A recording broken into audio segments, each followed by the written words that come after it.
지난 주간 5월 21일은 세상적으로는 부부의 날이라고 해서 다들 기억하실 것입니다. 교회력으로는 주님이 승천하시는 날을 기념하는 승천 기념일입니다. 21일이 똑같은 날입니다. 오늘이 5월 24일이니까 승천 기념일 이후 한 3일이 지났죠. 그래서 오늘은 주님의 승천일과 가장 가까운 주일이기 때문에 주님께서 승천하시면서 남기신 유언 같은 말씀이 무엇인가 그것을 좀 들여다보고 그 말씀을 받은 제자들은 어떻게 했는가도 좀 참고하면서 교훈을 얻도록 하겠습니다. 첫째로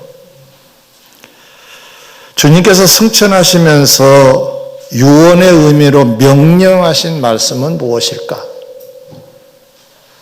오늘 본문에 보면 분부하여라는 표현이 있습니다. 1장 4절에 사도와 함께 모이사 그들에게 분부하여 이르시되, 분부라고 하는 말은 명령하여 그런 뜻입니다. 하신 말씀은 예루살렘을 떠나지 말고 내게 들은 아버지께서 약속하신 것을 기다리라는 것이었습니다.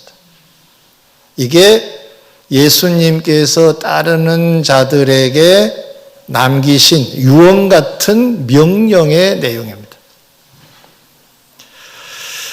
구체적으로 아버지가 약속하신 것이 그러면 무엇일까? 뭘 기다리라는 얘기인가? 1장 5절에 보면 요한은 물로 세례를 베풀었으나 너희는 몇 날이 못되어 성령으로 세례를 받으리라 하심으로 그 약속된 내용이 무엇인가를 말씀하고 있습니다. 성령 세례를 기다리라는 것입니다. 여기서 우리는 자연스럽게 이런 궁금증이 하나 생깁니다. 성령 세례를 꼭 받아야 하나? 성령 세례를 받게 되면 어떻게 되나? 이런 궁금증 자연스럽게 생길 수밖에 없죠. 그 답이 8절에 있습니다. 오직 성령이 너에게 임하시면 너희가 권능을 받고 예루살렘과 온 유대와 사마리아와 땅끝까지 이르러 내 증인이 되리라 하시니라 하셨어요. 이게 이제 답이에요. 왜 성령 세례를 받아야 하느냐? 정리해 보면 이렇습니다. 주님이 우리에게 바라신 것은 주님의 증인으로의 삶을 잘 살았으면 좋겠다. 이 말을 좀 바꿔 말하면 신앙생활을 잘했으면 좋겠다 이런 뜻입니다. 했다 안 했다 들쑥날쑥이 아니라 기분과 감정의 리듬을 타지 말고 꾸준히 신앙생활을 잘했으면 좋겠다 이런 말씀입니다. 이 증인이 되기 위해서는 그런데 꼭 필요한 것이 힘이 있어야 된다는 거예요. 어려움이 오면 그것을 극복하는 힘, 억압하는 것을 뚫고 나가는 힘, 그런 힘이 있어야 되는데 그 힘은 성령을 세례로 받을 때 하나님이 주신다는 내용입니다. 힘이 있어야 되는데 그 힘은 성령 세례로부터 온다 이런 말씀이 되겠죠. 사랑하는 성도 여러분, 이 시대를 살아가는 우리들에게도 주님의 바라심은 동일합니다. 우리에게 주님이 오실 때까지 증인의 삶을 요청하고 계신 겁니다. 다르게 표현하면 신앙생활을 좀 잘했으면 좋겠다. 멋지게, 제대로. 그런데 이 증인을 제대로 감당하려면 꼭 필요한 것이 능력인데 이 능력을 받는 비결은 성령 세례다. 이렇게 정리할 수가 있겠죠. 그러므로 좋은 성도로 좋은 신앙생활을 하기 이전에 증인의 삶을 구체적으로 살기 이전에 준비가 있어야 되는데 그게 힘을 얻는 성령 세례를 받아야 한다는 말씀입니다. 우리는 기본적으로 하나님이 성령을 보내셔서 하나님을 아버지, 예수님을 나의 구주로 고백의 단계는 이미 들어섰어요. 그래서 우리는 이 세상을 떠난다 하더라도 구원을 받을 수 있는 배경입니다, 그것이. 그런데 왜 충만한 의미가 되는 성령 세례를 받아야 된다고 말씀하시느냐? 힘 있게 살기 위해서 그렇다, 그런 말씀입니다. 힘이 없는 성도는 조금만 어려워도 시험 듭니다. 옛날에 제가 아는 어떤 청년이 교회를 잘 나오다가 가뜩하면 안 나와요. 가뜩하면 또 안 나오고, 또 열심히 하다가 또 가뜩하면 안 나와요. 그래서 내가 어떤 청년에게 물어봤어요. 왜 그러는 건데? 그랬더니 그 아이는요, 머리카락만 있어도 넘어진 애예요, 그러더라고요. 건수만 조금이라도 있으면 넘어져 버린대. 그러면 신앙생활을 잘하고 있는 건 아니죠. 그걸 뚫고 나가야 되는 건데. 그래서 우리는 절대로 필요한 것이 힘 있는 성도인데, 이 힘은 성령 세례를 받을 때만이 가능하다. 첫 번째 메시지가 되겠죠. 두 번째입니다. 굳이 힘이 있어야 할까? 이런 또 궁금증이 생기죠. 꼭 힘이 있어야 되나? 그냥 이렇게 살다 가면 안 될까? 방금 전에 성령 세례를 받아야 힘을 얻게 되고 힘이 있어야 제대로 증인의 삶, 제대로 신앙생활을 한다는 말씀을 이미 답으로 드렸어요. 이것을 증명하기 위해서 그 당시 제자들이 주님 떠나신 후에 어떻게 살았는가, 또 사회는 어떤 환경이었나, 이걸 한번 참고해 보도록 하겠습니다. 사도행전 2장 5절 이하에 보면 당시 예루살렘에는 오순절 절기로 분위기가 무르익었을 때입니다. 근데 이스라엘에 3대 절기가 명절이 있는데 그 중에 하나가 오순절이라는 절기예요. 이때가 되면은 지방에서 서울로 다 올라옵니다, 사람들이. 우리는 명절이 되면 고향으로 가는데 그들은 예루살렘으로 모입니다. 반대죠, 우리하고. 뿐만 아니라 외국에 나가 있는 사람들도 그때는 옵니다. 그리고 유대인이 아닌 사람들도 구경삼아 옵니다. 순례객들이 어마어마하게 옵니다. 이 모든 행사에 주하는 산헤드린 공회라는 공동체가 합니다. 그러면 산헤드린 공회가 어떤 공동체입니까? 예수님을 십자가에 못 박은 자들입니다. 그렇지 않아도 지금 불안합니다. 왜냐하면 예수님이 돌아가셨는데 살아나셔서 또 여기도 나타나고 저기도 나타나는 정보를 입수를 한 겁니다. 이런 마당에 그들 앞에 예루살렘 성전에 나타난다는 것 자체가 이건 불안한 겁니다. 위험한 일입니다. 그런데 담대하게 나가서 예수 그리스도를 증거합니다. 이때가 언제냐? 성령 세례를 받고 난 후입니다. 그러면 이런 의미가 되겠죠. 그 전에는 무서워서 숨고, 그리고 그들과 대면하고 싶지 않아서 도망가고 이런 사람들이었는데 성령을 충만하게 받고 나니 두렵지 않았습니다. 무섭지 않았습니다. 왜? 힘이 있어서. 그래서 그들 앞에서 담대하게 나를 죽이려면 죽여라 하면서까지 목숨을 내놓고까지 복음을 전할 수 있었던 거예요. 힘 있을 때와 힘 없을 때는 확연히 달라 있었습니다. 사도행전 4장 13절 이하에 보면 예수님을 십자가에 못 박은 세력인 무서운 산헤드린 공회가 노골적으로 요한과 베드로 이런 제자들을 체포하여 구속을 시킵니다. 예상이 됐던 것들이죠. 그래서 들어가서 채찍질합니다. 협박을 합니다. 죽이겠다고 합니다. 그들은 무서운 사람들입니다. 예수를 십자가에 못 박을 정도니까 무서운 존재들이죠. 그때 그들은 그들 앞에서 어떠했느냐? 용서를 빌고 잘못했습니다 하고 시킨 대로 하겠습니다. 그러지 않았습니다. 당신들이 우리를 죽이면 죽겠지만 우리는 예수님을 증거할 수밖에 없는 사람들이다라고 담대하게 복음을 전합니다. 제대로 된 증인, 제대로 된 신앙 생활을 하고 있는 자들의 모습입니다. 언제 일어났다고요? 힘이 있을 때. 그 힘은 성령 세례를 받고 나니 힘이 생겼고 그 힘을 가지고 그렇게 살았다는 말씀입니다.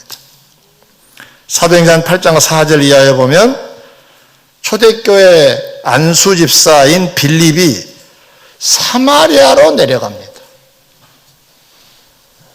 가서 복음을 전합니다. 사실 전에는 유대인들은 사마리아 사람들을 미워하고 싫어했습니다. 피했습니다. 말도 안 섞습니다. 식사 이런 거 안 합니다. 그러니까 그들이 살고 있는 땅도 가지 않습니다. 서로 그런 불편한 관계에 있었습니다. 근데 빌립이 찾아갑니다. 왜 그랬을까요? 예수님께서 이제 예루살렘과 온 유대와 사마리아라고 하는 말씀이 언급되었을 뿐만 아니라 이제 그들이 밉게 보이지 않았습니다. 미움을 극복하는 힘이 있었습니다. 힘이란 물리적인 힘만을 말하지 않습니다. 능력이라고 하는 것은 이 무거운 강대상을 들어서 휙 던지는 이런 능력을 말하지 않습니다. 또 다른 힘을 말합니다. 미운 사람도 포용할 줄 아는 그런 힘. 할 수 없는 걸 해내는 힘. 순종할 수 없는 것도 순종해내는 힘.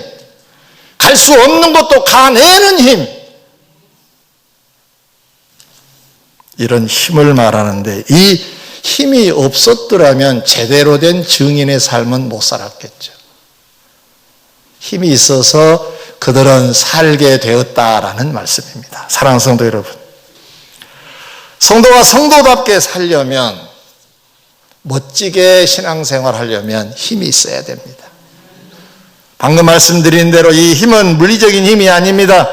용기가 필요할 때 용기를 내는 힘을 말하는 것이고, 미운 사람도 끌어안을 수 있는 힘을 말하는 것입니다. 이 힘은 하나님이 주신 새 힘이 아니고서는 절대로 불가능합니다. 그래서 주님께서는 제대로 된 성도로 살아야 이 다음에 주님 나라에서 상급이 크기 때문에 그 길을 제시하셨는데 그 길이 성령 세례를 받아야 된다는 말씀입니다. 한 사례로 확인해 보겠습니다. 베드로가 힘이 없을 때, 보통일 때 주님 따라다니면서 어느 날 주님께 이렇게 고백합니다. 주님이 돌아가시면 저도 그 자리에서 죽습니다. 죽는데도 따라가겠습니다. 그랬습니다. 멋지지 않나요? 이 장면만 딱 잘라서 보더라도. 예. 이런 얘기하고 왔습니다. 목사가 뭘 하겠다는데, 제가 힘들어도 꼭 그거 하겠습니다. 이거하고 똑같은 겁니다. 지도자는 굉장히 흐뭇할 겁니다. 그랬던 베드로인데 잠시 후에 예수님이 십자가에 돌아가시기 위해서 산헤드린 공회원들에게 체포돼서 이제 끌려갑니다.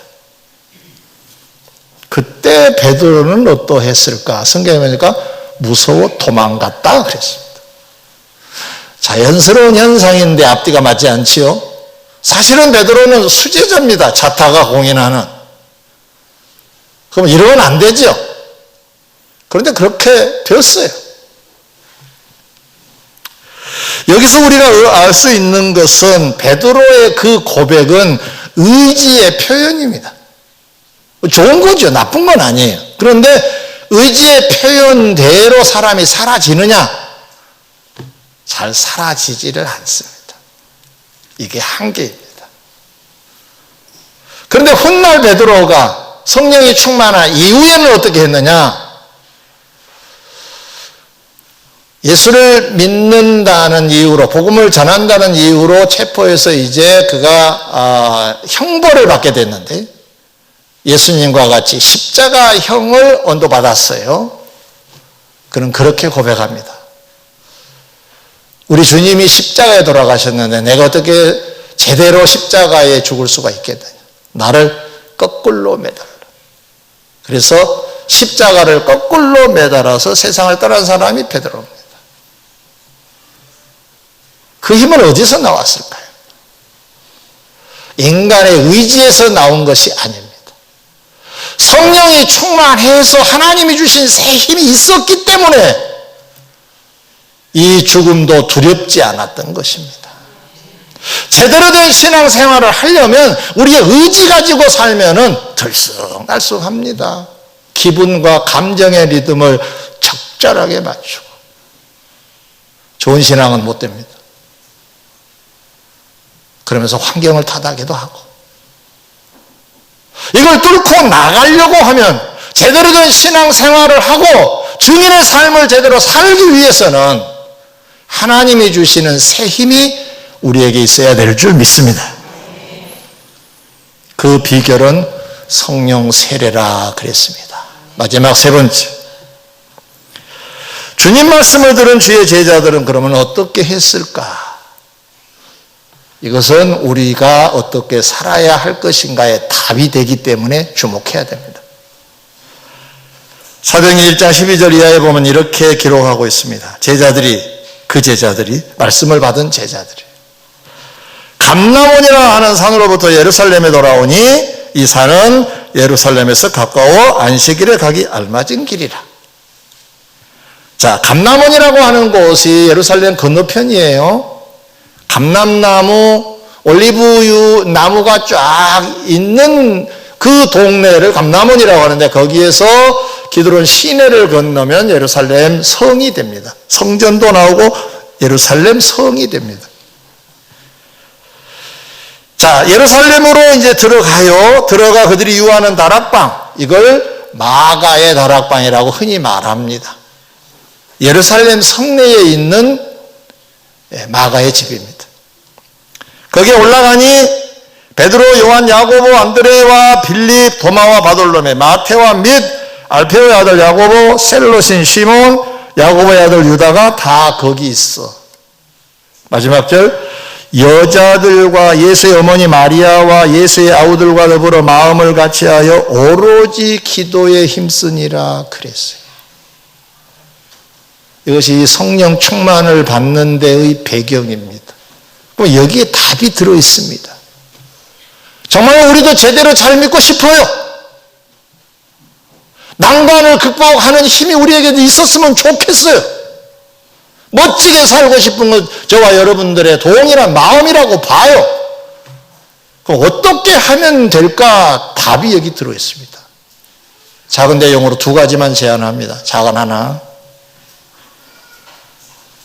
승천하시면서 제자에게 남기신 말씀을 그들은 들었죠. 그리고 곧바로 순종을 해요. 곧바로 감람원이라고 하는 곳에서 예루살렘으로 들어옵니다. 그런데 이 예루살렘이라고 하는 곳은 사실은 산헤드린 공회원들의 활동 거지입니다. 여기 들어가면 위험합니다. 예수님을 십자가에 못 박은 세력들이 지금 또 기회를 보고 있습니다. 제자들의 동향을 살핍니다. 정보 라인을 동원했겠죠.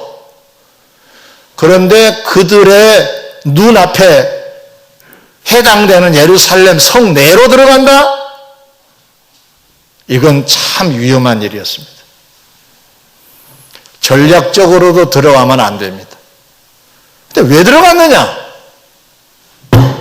주님이 예루살렘으로 들어가서 예루살렘을 떠나지 말고라고 하셨기 때문에 지금 들어가고 있는 겁니다. 놀라운 순종이죠. 놀라운 순종입니다. 이 순종이 결국은 귀한 신앙이 됐습니다. 주님 씨 뿌리는 비유에서 네 종류의 밭이 있어요. 하나는 길가밭. 무슨 밭이요? 둘째는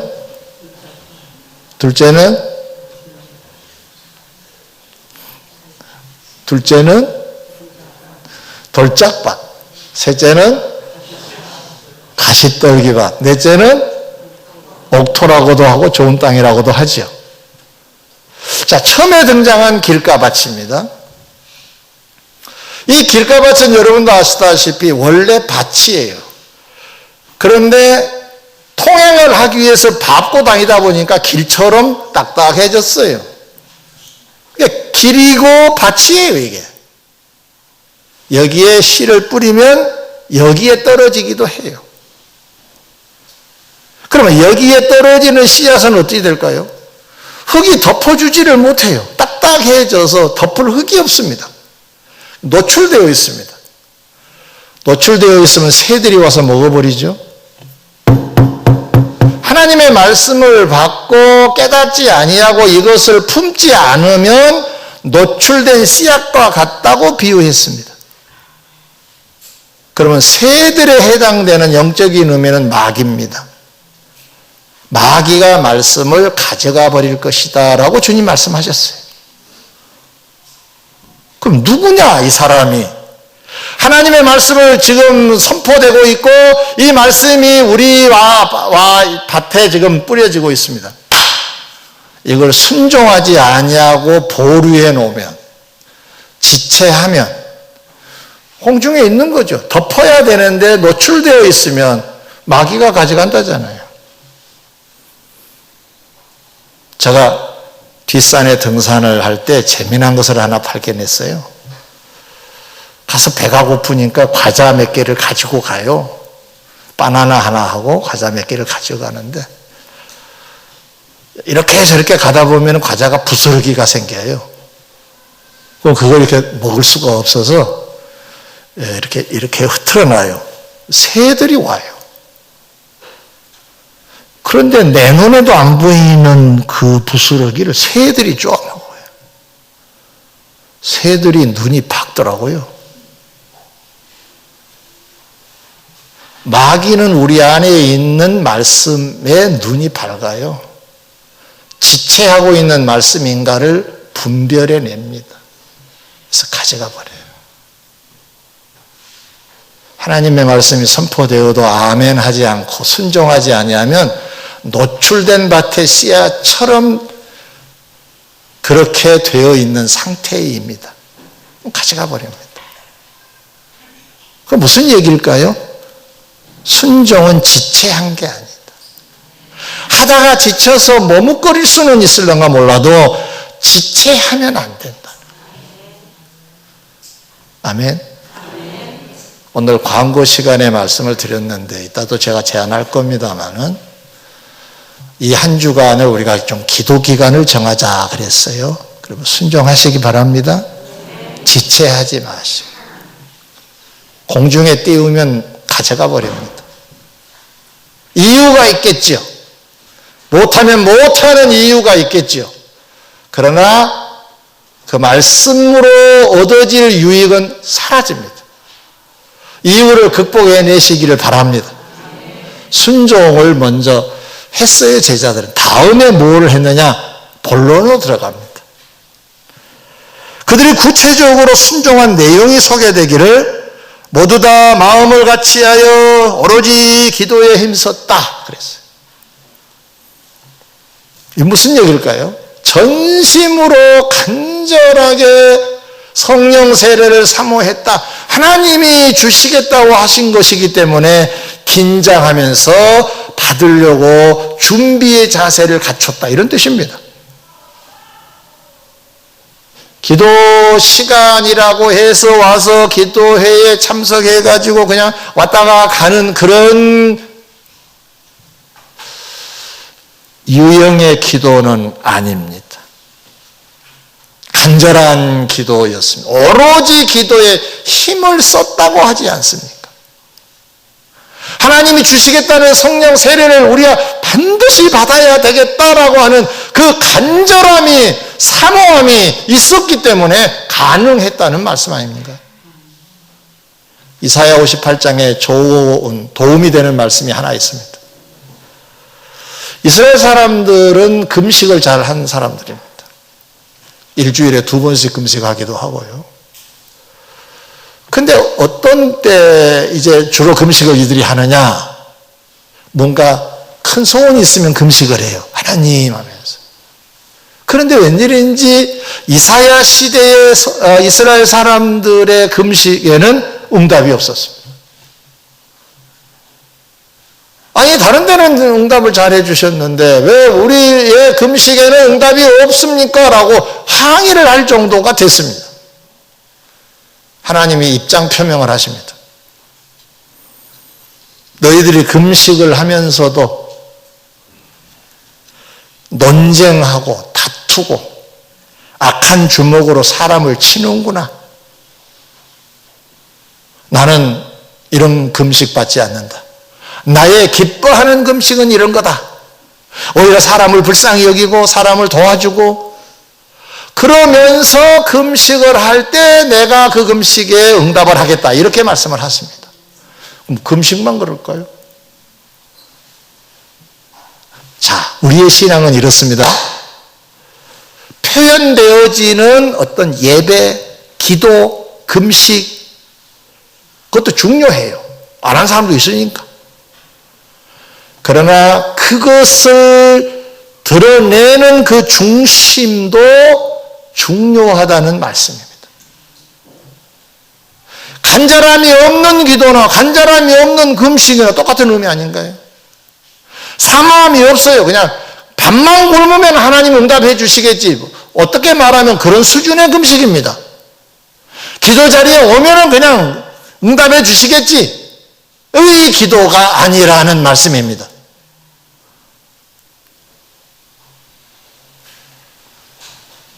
사랑하는 성도 여러분, 다음 주일이 성령 강림 기념 주일입니다. 초대교회 당시에 그 주일에 성령이 충만하게 임했습니다. 그걸 기념하는 주일이 다음 주입니다. 그래서 그 당시 이때쯤에 제자들이 했던 기도를 우리도 하기만 한다면 하나님께서 그들에게 내리셨던 성령의 충만한 역사를 우리에게도 내려주실 것이라고 믿어요. 믿습니다. 그래서 재현해 보고자 합니다. 그들의 기도를 닮아보고자 하는 겁니다. 그래서 제안합니다. 종이를 드리세요.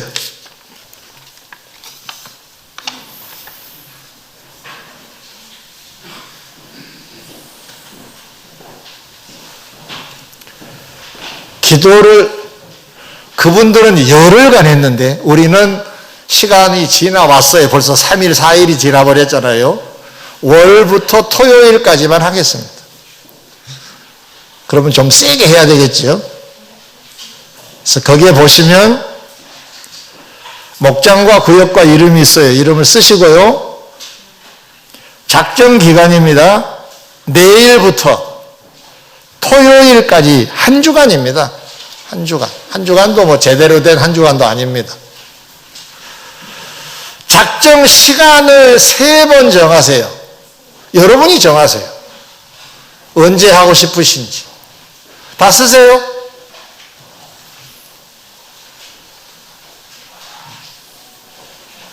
오늘 순종 배우셨으니까 해보시라고. 여러분이 시간을 만들어 보세요. 그래, 나는 내 일과 속에 이 시간이면 하나님을 만날 수 있으면 참 좋겠다. 정해보시라고요.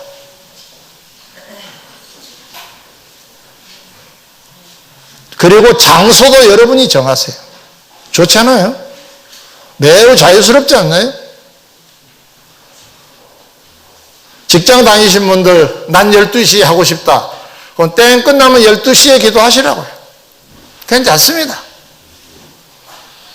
기도의 시각은 정하시고, 시간은 여러분들이 그동안에 기도하는 어떤 흐름이 있었을 거니까, 이 문제를 좀 간절하게 하나님 앞에 구할 수 있는 그 정도 양이면 되겠다 싶으면은 그 시간은 여러분들이 임으로 조정하세요. 여기 쓸 필요는 없습니다. 시각을 쓰시면 됩니다. 나는 몇 시에 기도를 하겠습니다. 이건 저하고 약속이 아니라 하나님과 약속입니다. 여러분이 그냥 해보시라 그 말입니다. 그리고 기도 제목은 한 가지입니다. 시국이 어렵고 여러 가지 애로사항도 우리에게 있지만 딱 한 가지, 성령을 충만케 하옵소서입니다. 이러면 나머지 문제는 해결이 될 겁니다. 한번 두고 보세요. 간절한 기도를 제가 말씀을 드렸습니다. 우리 청년들도 다 작정을 하고 기도 시간을 가져보시라고 말해요. 말씀을 맺겠습니다. 초대교회 형성한 제자들, 사도들은 어떻게 했느냐? 주님이 말씀하신 대로 기도하는데 전력을 다했습니다.